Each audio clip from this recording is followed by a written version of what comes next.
உட்காந்துக்கிட்டு யோசிச்சுட்டு இருந்திருக்காரு.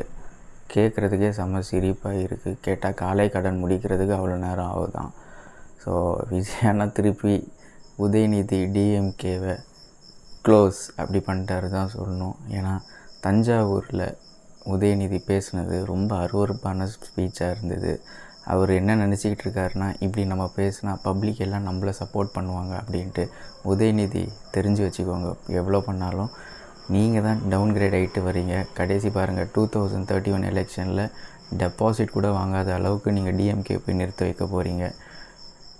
ஒரு பக்கம் விஜயண்ணா பாருங்கள், அவர் பாட்டுக்கும் அவர் ஒர்க்கை பண்ணிட்டு போயிட்டே தான் இருக்கார் சிஎம்மாக. இன்றைக்கி கூட நிறைய ஹாஸ்பிட்டல்ஸை ஓப்பன் பண்ணுறதுக்காக அவருக்கு அந்த செரிமோனிலாம் வேறு நடந்திருக்கு.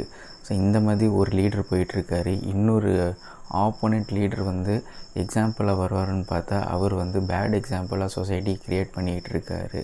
ஸோ ஒரு உமனை எவ்வளோ அசிங்கப்படுத்துகிறோமோ அவ்வளோ அசிங்கப்படுத்துகிறாங்க.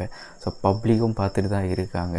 ஸோ எலெக்ஷனுக்கு முன்னாடியும் பப்ளிக் பார்த்துட்ருக்காங்க, எலெக்ஷனுக்கு அப்புறமும் உங்களோட ஆக்டிவிட்டீஸ் பார்த்துட்ருக்காங்க. ஒழுங்காக இருக்கணும்னா ஒழுங்காக இருந்துக்கோங்க. ஏன்னா முன்னாடி மாதிரிலாம் கிடையாது. ஸோ டிஎம்கே ஸ்டாலினையும் ஓட விட்டாங்க, இப்போ உதயநிதியும் ஓட விட்டுறாங்க. இப்போ ஓகே, ரிலீஸ் பண்ணியாச்சு. நாளைக்கு பட்ஜெட்டு எல்லாருமே வெயிட் பண்ணிகிட்டு இருக்கோம். சூடாக தான் இருக்க போகுது. ஸோ உங்களுக்கும் ஏதாச்சும் தாட்ஸ் இருந்துச்சுன்னா கமெண்ட் செக்ஷனில் போடுங்க, அதை நான் பார்த்து